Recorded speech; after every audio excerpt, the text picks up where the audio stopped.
and today we're looking at something completely different. Now, this isn't the normal kind of game that I've covered on this channel before, however, this is a game that I have put in a ridiculous amount of time playing. Now, this game is not new. It released in October of last year. It is available on Steam for $35. You can find it on sale every once in a while. And it is the latest in a whole series of games that have been going now for almost a decade. Starting with a PC game with Farming Simulator 08, and then moving into all of the other farm sim games that come out about every other year, as well as a mobile version that's available on iOS and Android, and that's the ones that are like Farming Simulator 18. Now, up until recently, there really wasn't any competition in this specific simulator space, so these guys have had a pretty good run of being the only game available for anybody who wanted to simulate what it's like to run a farm. Now, there are a handful of competitors that have either just released, like Farm Expert 17, or that are coming out and have released tech demos recently, like Cattle and Crops, but these guys have kind of been the kings of the entire coop for a long time. In this video, I just want to take a couple of minutes to kind of give you an introduction into the game. Now, it's fairly obvious from the name what you do and what you're going to accomplish, but kind of give you a look into what is in the game itself, as well as take a minute to kind of explain what I think the new games coming out, Farm Expert and Cattle and Crops, have that Farm Simulator doesn't, and hopefully, now that there is a little bit more competition, will kind of force Giant Software into adding some more things into the Farm Simulator franchise. So let's dig in and take ourselves a look at Farm Simulator 2017. Now, unlike some other game studios in recent memory, Giants has taken a much more lenient and accepting approach to modifications, and there is a huge and supportive mod community for almost all of the Farm Sim franchise, but especially Farm Sim 15 and 17. A lot of mods that were available in 15 are now been moved to 17, and so there's this great wealth of extra content that is created by the community. Now, this takes all shapes and forms, from things like new tractors or new equipment or new combines, to extra crops, to entire maps. It also allows them to create things like the ability for fields to get muddy and have your tractors get stuck in the mud, or the ability to have it so that when you run over crop with a tractor, it actually destroys the crops, or even things as big and complex as adding seasons into the game.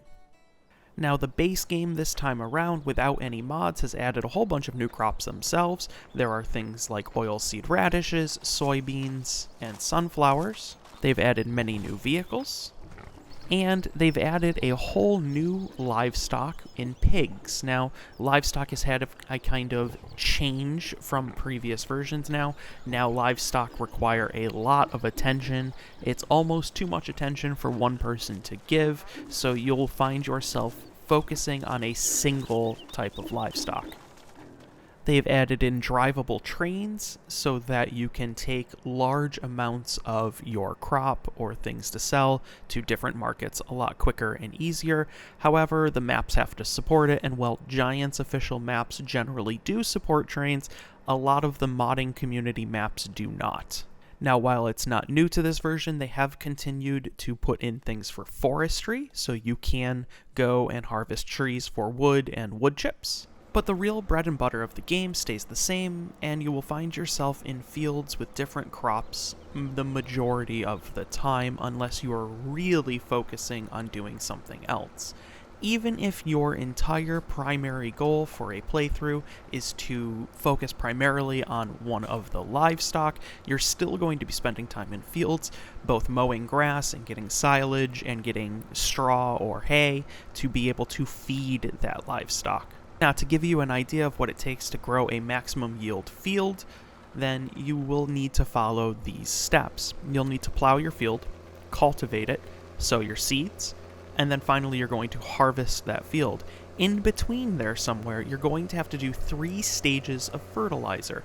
Now, these can be things from just weeding, to a solid fertilizer, to manure, to slurry, to a liquid fertilizer.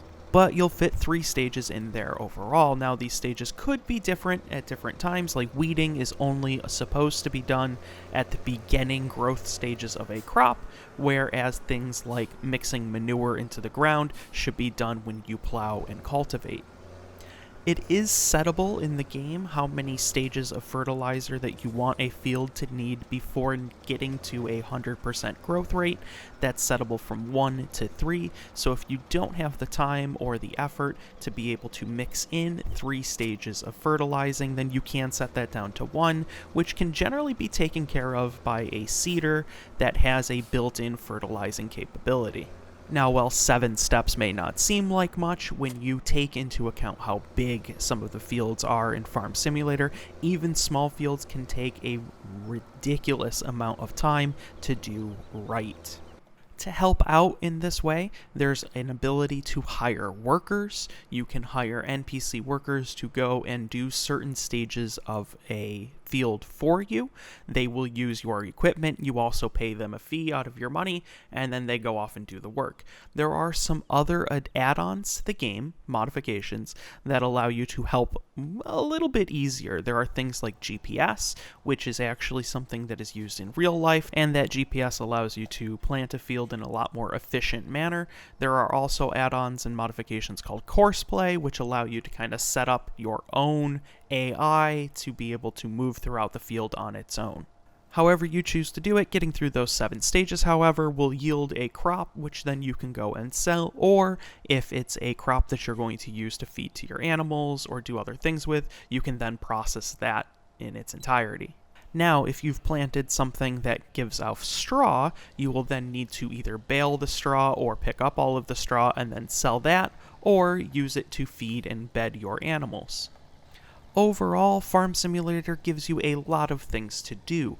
It's not as riveting or as high octane or as pretty as many of the other games that have come out recently. However, it is a game in which you can easily lose a couple hours at a time as you're trying to really get a profit and eke out enough of a profit from a field to go and purchase more of the map and more fields for your farm. Now, that brings me on to some of the other things that I don't think Farm Simulator does very well.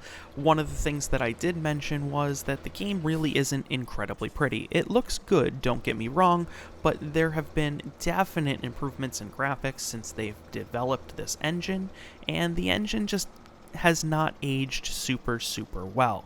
When you fertilize a crop, or when you cultivate a field, or when you plow, it's really just a texture change. There's no real change to the environment itself. Now, this is something that other games have gone, and particularly Cattle and Crops, and they have gone and improved upon this, where when you're driving through a field, you'll actually create divots in the ground, a much more destructible ground. That is something that I hope Giants is paying attention to as these other competitors are coming out onto the market, and they're taking a look into for the next iteration of the PC version of Farm Simulator. Now, controls-wise, the game can take a little bit of getting used to. You have to kind of learn how to move your tractors, especially if you're dragging large implements behind them, so that you don't miss certain parts of the field. Learning to back up and kind of maneuver in reverse is also kind of a trick. The game does work with steering wheels and pedals. There is also a specific mod panel currently created by Logitech. It used to be Cytec, and that is made specifically for Farm Simulator, so that's also a real possibility for anybody who wants to get a little bit more in-depth into their simulation. Now, overall, do I recommend Farm Simulator for everybody? No, it's a really specific game. It's something that you have to kind of really want to get into. Now, that doesn't mean that it's a bad game at all. It's definitely not. I enjoy it a ton. I have gotten hundreds of hours out of the series of entertainment, and I plan on getting hundreds more. The game is definitely worth a pickup for more of an audience. However, when it does go on Steam sale, when that happens, it's definitely worth the money. But as with most other simulation games, you have to have at least a cursory interest in the subject matter to really get anything out of the game. Now, this is a game that I've kind of considered doing a Let's Play on before. I'm having trouble trying to figure out how I'm going to make it super interesting for everybody who generally would be my audience that isn't a hardcore sim addict, as I don't think I would really plan on making this super realistic playthrough that would appease those kinds of fans. However, there are some people who do have some really great ongoing series for this game. I will link their channels below. And as always, if you've enjoyed this video, give me a thumbs up, let me know in the comments below what you thought, and if you plan on picking up the game, or what your thoughts are about the game overall. If you want to see more content like this, or if you want to just stay informed when I upload a new video, click the subscribe button, hit that little notification icon bell next to it, and so that way you get an email every single time I upload a video. As always, thank you for the view, and I hope you have a great rest of your day.